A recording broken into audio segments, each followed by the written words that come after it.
Good morning, good day, or good evening, and welcome back to the rabbit hole. Today's video is our much awaited map video. It feels like I've been doing this video for like 3 years. I actually did draw the map about 2 years ago, but I've lost a lot of my footage and all this other nonsense, and so I've been trying to piece it together through data. But the short version is it's together and it's here. So without further ado, let's kind of get into it. I do want to apologize ahead of time. I'm a little sick and my throat is kind of messed up, so I'm gonna do my best, but I might have to adjust the levels or something in post to make it sound good. But anyway, let's get started. So whenever I do like a continent or a map, I usually like to block out like different areas that I can focus on. So that's why the large spots of gray. For the frozen north, I was thinking it was going to be like our mining and hot springs, so volcanoes and snow. I was thinking fire and ice. Whenever I make maps and stuff like this, I usually make like 3 to 5 different assets that I will then use over and over. Like I'll duplicate and I'll skew them a little bit, transform, and then rotate them just to kind of give there's a sense of unity by using the same assets, but at the same time by trying to make it look different. I feel like it kind of really ties that map together and makes it look more cohesive. This is me just trying to take a break from the northern part and like think about some other things. Blocking in the water, I always try to think about how water would actually flow. I didn't do it too great of a job here. I was just trying to hurry up and get it on paper. This section of the map, the very middle, is going to be our dark swamp and our wetlands. I'm thinking more like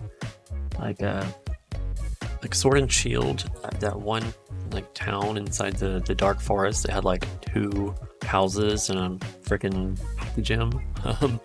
I wanted that like aesthetic, like an actual city / town. So this one's gonna have caves. It's gonna be like a lot of boats and a lot of like swamp fishing village aesthetic, but more with like I think it's called Eldergleam Woods, I believe, from Sword and Shield, but with that kind of like aesthetic going on. Again, whenever I focus on one area too long, I have to back up a little bit and kind of just do something different to kind of get my mind flowing again. Now this one is going to be our western fishing village. Now for the aesthetic of this one, I was thinking kind of like a Japanese inspired, like what is the word for this style of houses? I'm thinking like paper panel doors and paper lanterns and stuff like that. This will be our fishing village. It'll be normal, psychic, and flying, and it'll tie more into like traditional. Like, that area is a little more disconnected from the rest of the continent, so they tend to be more traditional and follow like a stricter set of like rules and things like that. Oh man, my throat hurts. I try to go ahead and punch in a couple of points of interest and like just kind of think about how the map is going to flow, because in real life, when people build cities, they build like roads and paths first, and then they kind of like the city develops around those routes. So I was kind of thinking the same thing. Now this here is going to be our main largest settlement in the map. Again, I use the same process where I just made a couple of different assets and then like duplicated them. But I wanted to show like how large and vast the city was going to be. I feel like I may have accomplished it a little bit, but I didn't get exactly where I wanted. And then of course, just showing some of the ships and some of like the industry and how like this continent survives, I put some of the larger boats there to show that they go up to the north and they go around and they do actually have a little bit of industry happening. This here will be like a wild area, a transition space in between settlements. It also serves as the entrance to the dark swamp. It will be like it's kind of like the safari zone, I think, but without like it being a mandated thing. It would be like just something wild that happens. This section is actually for the end of the game. I don't know why, or the game, there's no game, but in my fan game, this section is for like the end. It would be like The region is called Diveria, and the whole shtick behind it was that there was a bunch of different like divergent evolution type Pokemon here. And then Sword and Shield came out, and or not Sword and Shield, Scarlet and Violet, and it introduced like that whole Toadschool and Wiglet and stuff, and it kind of took the wind out of my sails, and I stopped doing it because I felt like I know obviously like there's a hard.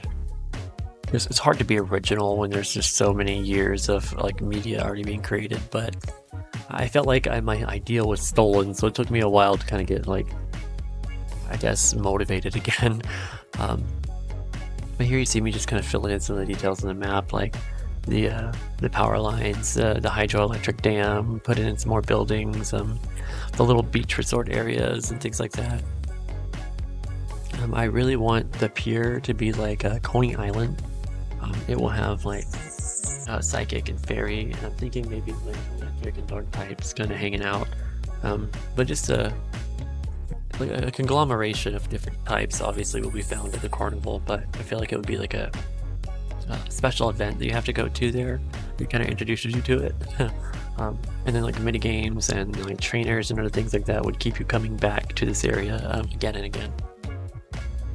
I felt like it just kind of needed something like that. Similar to like the resort or a casino, you know, where there are trainers and all sorts of nonsense. But as you can tell, I had a whole like direction when I started doing this map. I was gonna like make a whole fan game, and then found out how much time and effort and how many more people that will require other than just myself. So it never happened. In the Frozen North, it's our mining system. It's where like all of our ores and things like that come from. It's also the wind farm, because of all the wind on the northern part of the continent. Again, sorry, my throat is so sore. I again use the same scenario of or same situation where I kind of made the same assets over and over, and then used I tried to like use different colors in this one to show that not only do they mine the surface layer of the mountains, but they also go deeper. So that's why there are like darker buildings and like red buildings and stuff like that. I also kind of wanted to pay attention to like the fact that there's some like volcanic activity happening up here. So it's like fire and ice. So right here behind our little route marker, there's the hot springs that I was trying to like doodle into the side of the mountain. This actually would be the starter town, so this would be where you began, where you start your journey. You know, you are a ranch hand or a courier. I think in the beginning it had to like, instead of choosing like, and then you choose like, do you start as a ranch hand or as a courier? And the ranch hand would be more like strength based, whereas the courier would be more like speed based. And that affects pretty much just how you start the game, not really so much how you play it. It would affect only really like the beginning of the game so much, you know, and how you get to the next level. But yeah, I don't know. It was hard for me to put into words everything that I wanted to do on this map. This was me going back to the Dark Swamp and adding in some of the caves and like the fishing boats and showing that they trying to use the same style as I did the Western Fishing Village to kind of show that they connected, you know what I mean? They are in a way, I guess, ancestors or family. I wanted to bring attention to the northern section with another little town. It'd be like the introduction, because I felt like there was too much happening in the northern tip. So this town here serves as like an introduction. There'll be like the railway system, which will take you through these mountains and kind of show you that there is alternate routes that can be traveled. This is in PNG format, and if I'm not mistaken, I think it's like 6,000 pixels or like 6,000 pixels. It's very, very large. So I did that so that I could zoom in and do a bunch of minor details. Because whenever you look at game maps, you have that ability to usually do that, and I didn't want to lose any clarity when zooming in. Whenever I do these kind of maps, I always feel like I have too much to say about the lore of the place and not enough about the creation of the map.